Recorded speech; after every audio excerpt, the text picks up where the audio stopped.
Hey everyone, it's Jason. Welcome to another Marvel vs. System 2-player card game. This is for the set Mind and Soul, which is part of the Assemble storyline, Volume 2, Box number 9. So this is the third part of the collection. There was also, I forgot names of them. There's Power and Reality and Space and Time, I think, were the other two decks.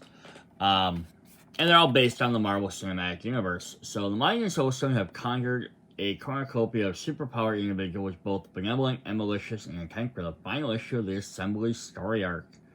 Pulled from a variety of fan favorite Marvel movies to create a formal female-centric lineup called the Genius Intelligence of Shuri, the raw unbridled power of Captain Marvel, and some unstoppable deck. So yeah, this one, the first deck, focused mainly on like Earth characters. The second one focused on galactic type characters, good and evil. This one kind of focuses more on the female characters that maybe got missed from all the other sets. So it helps kind of round out the rest of the majority of the Marvel Cinematic Universe up through, I believe it's probably up through Endgame at this point. So it's really cool. To get the rest of the characters that maybe just got like pushed aside because they weren't main characters for the sake of their movies. So we do have a little chat or a little booklet that goes through everything. I'll just bring it up if we need to double check any of the rulings, but otherwise let's just hop in and see who we have. So we're gonna start off with good old Natasha Romanoff, Black Widow, level 1 as a hero from Iron Man 2. That's just also fun about these sets, is because they're like comic book ones, when they're doing the illustrations, they're obviously drawing from wherever, and they basically just pick one version of the character, and that's the version. These ones, when they're doing the level ups, they have the different artwork for level 1 and level 2, because they're pulling usually from like either one movie to another movie or one point in the movie to later in the movie. So it's kind of neat that they give them like, it definitely seems more like a growth in their character from level 1 to level 2 than the illustrations where they generally keep the same artwork. I do get why they do that, but it's kind of, it feels really interesting too. So she starts with Infiltrate. It says main red. Choose an enemy player to reveal their hand. Choose a card in it other than a character card and discard it. So it's not going to hit all the time, but when it does, it's going to hit hard. If you get rid of their plot twist, their locations, or their especially equipment, because there's not a lot of that, that could definitely hurt them. Then she has take down the target, level up 2. When Black Widow stuns an enemy supporting character, she gains XP. Then when she levels up, we have the Infinity War version, who keeps her infiltrate ability. She also gets Taser Batons. Combat. Blue, if this is a melee combat, gauge enemy character in combat. Or Taser Disc, if this is a ranged combat, Black Widow gets +6 attack for this combat. Nice. So you get a couple of different options in there what to do. Up next, our next characters, we get Captain Marvel from the beginning of the movie. She still has her Kree outfit on. Photon Inhibitor. Captain Marvel can't strike back when a ranged attack, and can only make ranged attacks on enemy characters in their front row. Interesting. Serve well and with honor. Level up 5. When Captain America enters combat, she gains an XP. So she just has to fight 5 times. Levels up, and she becomes her later version, which is interesting because she still has like the Kree colors on. She hasn't changed her outfit yet. But she still has her Photon Inhibitor on, and it says Rogue Soldier. When Captain Marvel enters solo combat, she gains an XP. So now it changes it from just having to be combat, has to specifically be solo combat. But she gains a level 3. I love that Dex started adding level 3 characters. Not to every character, but here and there. Just kind of makes it a little bit more interesting. And now she has her red and blue colors. One woman security force combat. Captain Marvel can't be struck, stunned, or wounded this combat. She may use this power any number of times each turn. Nice, so she gets to just come in and dominate everything, but it costs you a resource to do that. Alright, we have another hero character. So there's a lot of heroes. There's a lot more female heroes than there were villains, so it makes sense. We start with Gamora from Guardians of the Galaxy. Lethal, if Gamora wounds a defending supporting character, KO an adopted child of Thanos. Well, Thanos is on the enemy side. Gamora has +4/+4. That's a neat ability, but it could be very limited. I think you might hit it more often, especially being this is cinematic. Or if you're playing like a structured series, like hey, you're only playing stuff from like this set to this set. But yeah, it still could be a very hit or miss ability. I hated you the least. Level up 3. When Nebula appears on your side or attacks while on your side, Gamora gains an XP. So that's also a neat little ability, like thematic wise, but it also limits your deck. So it means now you have to have Nebula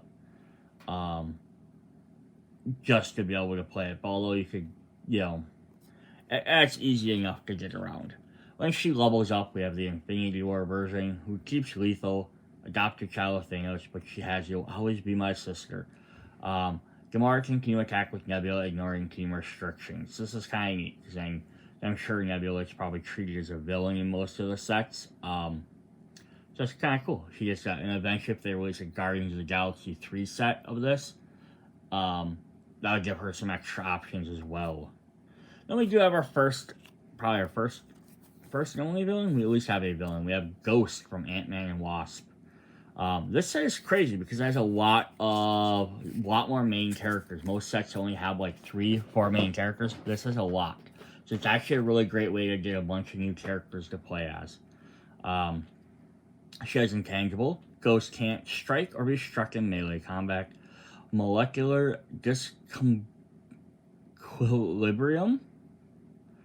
I don't even know if that's actually a word. Disequilibrium. No, it's not equal. Yeah, it might be equilibrium. That would make more sense. When Ghost melee attacks, flip a coin. If you win the flip, Ghost can now strike while Intangible this combat. Interesting, so normally she can't do anything at all, but you have to flip a coin, and you have a 50-50 chance of her being able to do it. So as they weaponize me, Ghost strikes in melee combat, she gains an XP. So you only have to strike twice.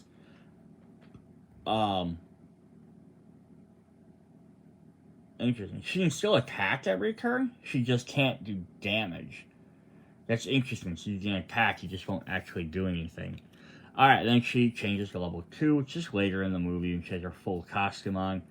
Now she has Invisible. Ghost doesn't protect characters and cannot attack protected characters. Has Intangible. Has Ghost Suit.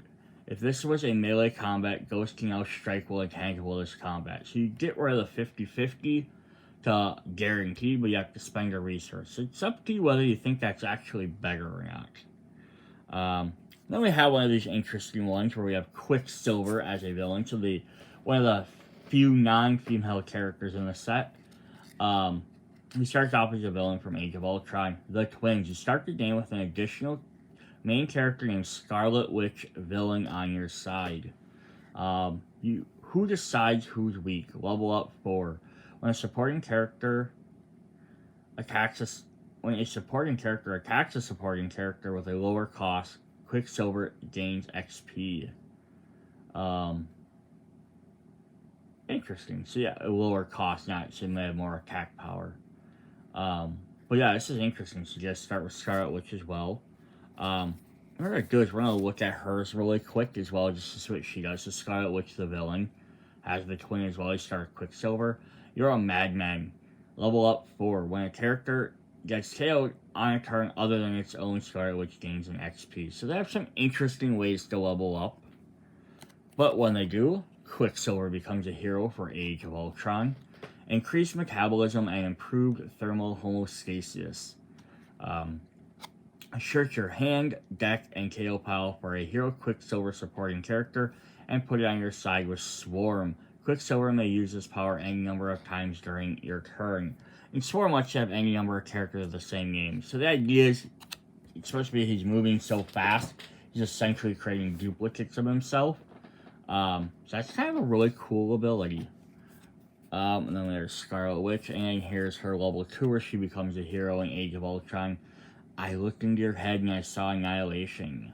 Yellow and green. For the rest of this game, when an enemy character uses a superpower, that power can't be used again by that character. Ooh, that's pretty nasty. Shutting down someone's power. Certain characters, that could even lock them out of maybe getting to access their level 2 or level 3 ability. Or character, depending on how often you use it. But it has to be a superpower, which I believe means it has to be one that has the cost. So like Ghost, it wouldn't shut down her coin flipping. But that could be very interesting. Up next, we have Shuri from Infinity War. Kimono beads. Build, draw a card. Head of the Wakandan Design Group. Level up 10. When a player draws any number of cards, Shuri gains that much XP.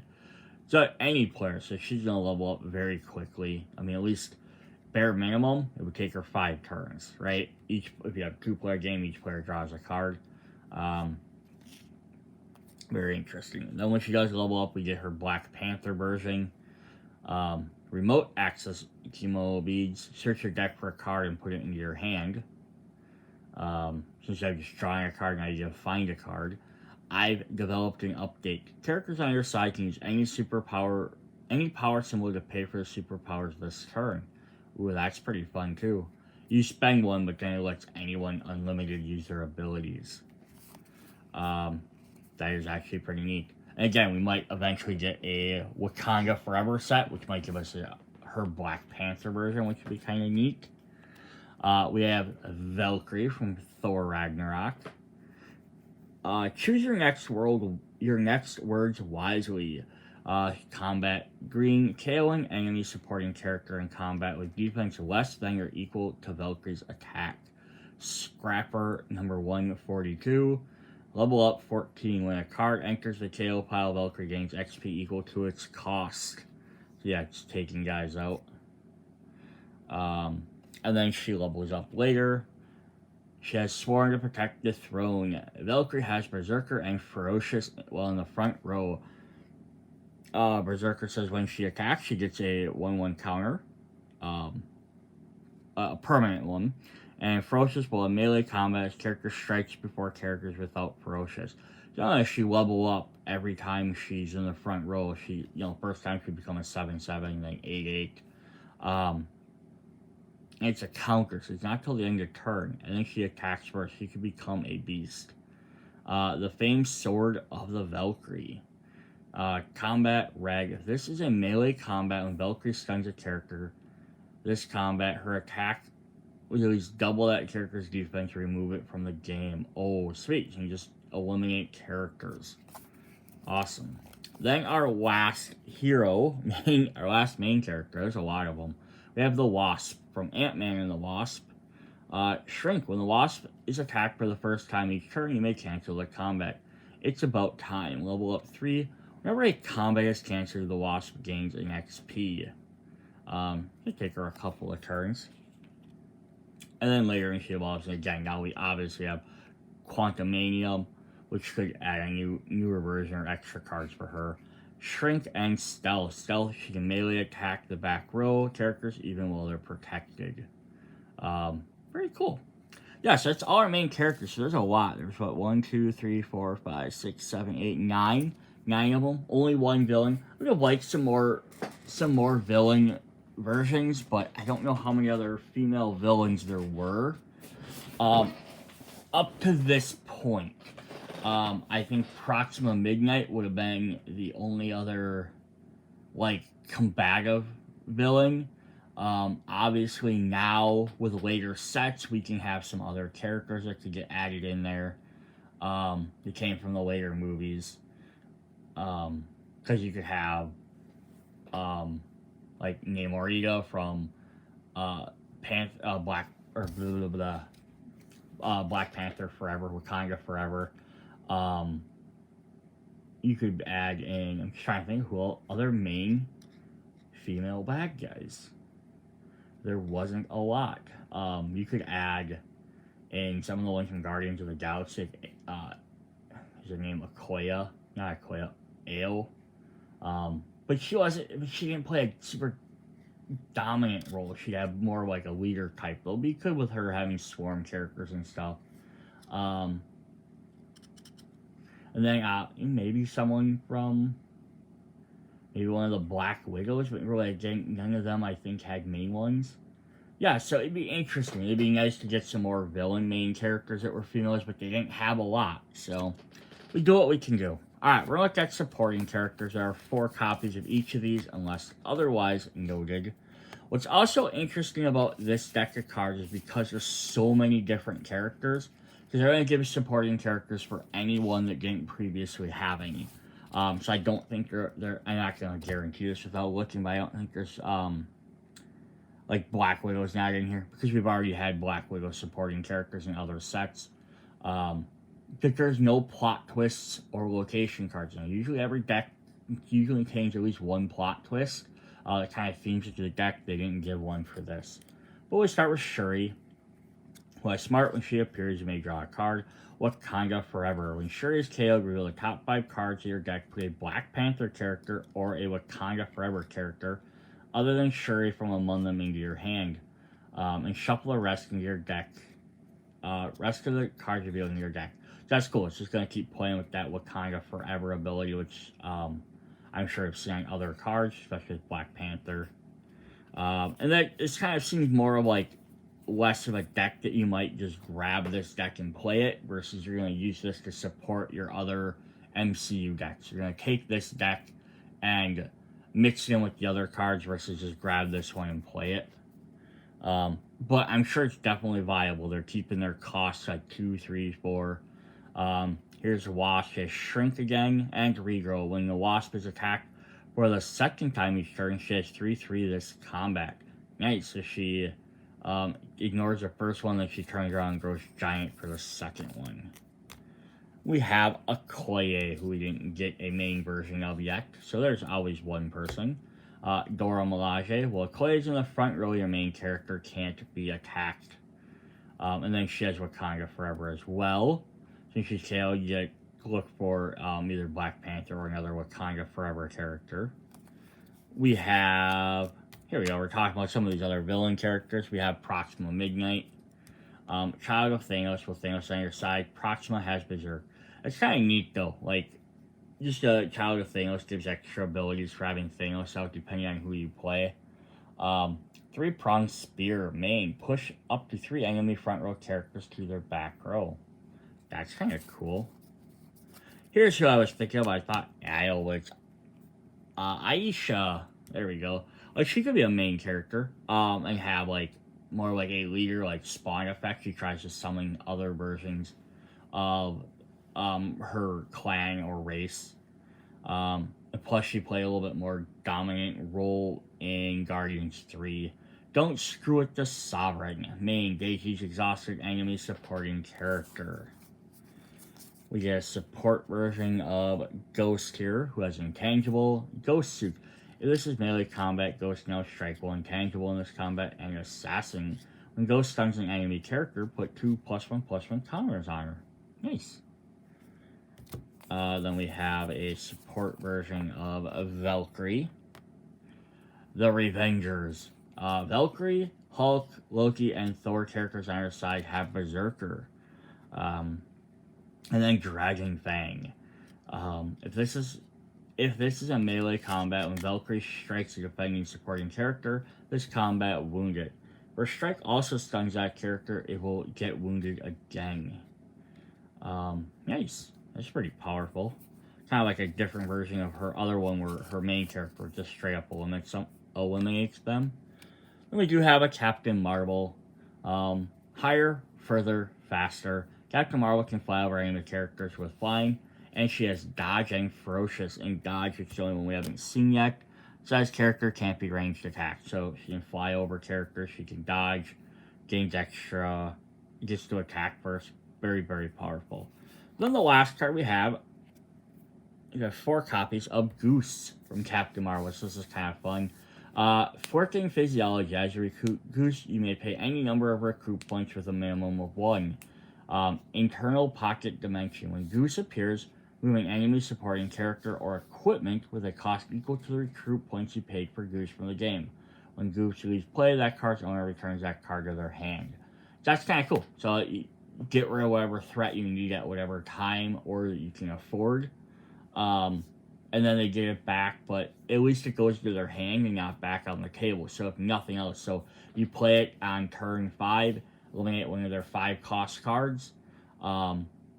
Even then, they have to spend time trying to take Goose out, and if they manage to do that, they get the card back, but it goes to their hand, so they still have to then spend another 5 to put it back out. So even if they took it out immediately the next turn, they'd still have to spend another full 5 points to place that card. So that's a very interesting effect. Yes, this is a really different type of set. Theme-wise, it's very interesting, being all females.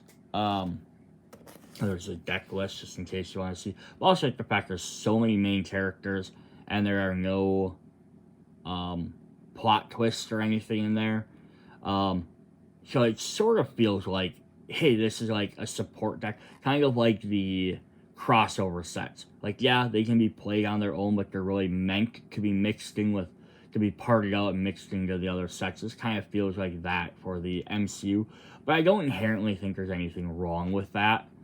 I feel like even if they did that a lot of the times for some of these sets where they have, now they're doing the 3-block sets, if box 1, was like, hey, this is theming 1, box 2 is theming 2 for that, like new things coming out, and then box 3 was kind of like, hey, this is stuff that works with both of them, but then it can also be parted out into the older ones that work, instead of trying to come up with 3 brand new themes all the time. Like a great example would be one of the newest sets that's out is actually Fantastic Four. And then the second set in the block is the Fearful. So you have heroes, villains. And then the third set should be some combination of both of them. So you can mix into those 2 decks or add on to previous Fantastic Four or Frightful things. As opposed to like when they do something like House of X, where there's one big giant box set, which had both teams in it. And then they do 2 smaller sets, which have like the 2 things that tie into that bigger set. So I think that's the 2 different ways I think they should do it, rather than having 3 separate little decks. But sometimes the 3 decks work as well. Like going back to the cinematic, they had the What If series, or the not What If series, the Disney Plus series, which one was Winter Soldier, one was Scarlet Witch, and one was Loki. So it worked very well. There are 3 very thematically different sets. But there we go. So that's Mind and Soul. You can check out the other 2 parts of this set to see more of these. Or check out the other illustrated sets if you prefer those. I love that there's enough cinematic stuff now at this point that if you're just a fan of the movies, you can play this game without having like, oh, I only have the 1 big box set and that's it. And they keep adding more, so it's definitely cool. Alright, see you guys later. Bye.